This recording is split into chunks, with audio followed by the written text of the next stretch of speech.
काय बोलतात यांच्या भाषणांमध्ये मी तर 100 रुपये द्यायला तयार आहे तुम्हाला।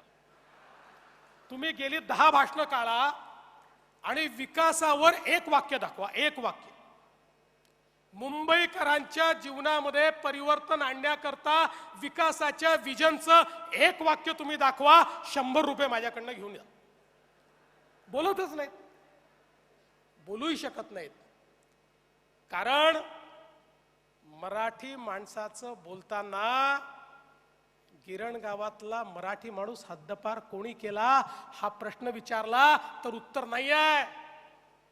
या दक्षिण मुंबईतला मराठी माणूस तो हद्दपार झाला, कुठे वसई विरारच्या पलीकडे गेला, कुठे कर्जतला त्या ठिकाणी गेला, याचा दोषी कोण आहे याचं उत्तर देऊ शकत नाहीत।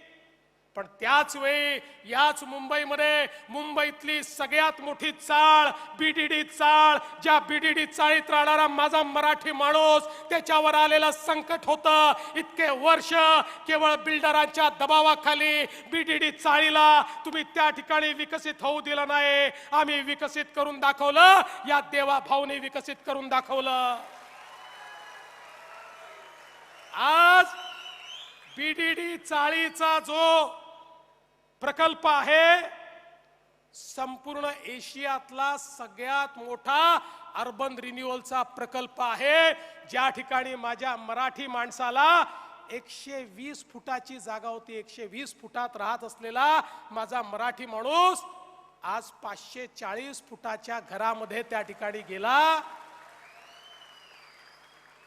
आमच्या प्रवीणजीच्या पाठपुराव्यानंतर आता आमच्या अभ्युदय नगर मध्ये राहणारा माझा गिरणी कामगार, माझा मराठी माणूस, माझा त्या ठिकाणी ज्याच्या कष्टावर ही मुंबई उभी राहिली, त्याला देखील या ठिकाणी 550-600 स्क्वेअर फूट जागा आता देण्याचा निर्णय आम्ही केला आणि त्याचंही काम आम्ही करतो। या मुंबईतल्या गिरगावामध्ये ज्यावेळी मेट्रोचं काम सुरू होतं त्यावेळी गिरगावातल्या मेट्रोमुळे अफेक्टेड लोकांना वाटायचं आता पुन्हा एकदा आमच्यावर संकट येणार आणि आम्हाला मुंबईतनं हद्दपार व्हावं लागणार। आम्ही निर्णय केला नाही, त्याला या ठिकाणी गिरगाव मध्येच आम्ही पुनर्वसित करू आणि त्याच्या पुनर्वसनाच्या इमारती त्या गिरगावातच आम्ही बांधल्या।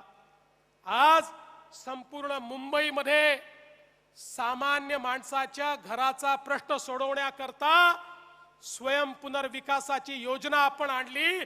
आज 1600 प्रकल्प स्वयं पुनर्विकासात निघाले, हजारो लोकांना आपल्या स्वप्नाचं घर मिळत आहे। आज म्हाडाचे लेआउट हे आपण पुनर्विकसित करतो, त्यातनं मराठी माणसाचं घराचं स्वप्न आपण पूर्ण करतो। सामान्य मुंबईकराला परवडेल असं घर हे देण्याचा प्रयत्न आपण आज या ठिकाणी करतो।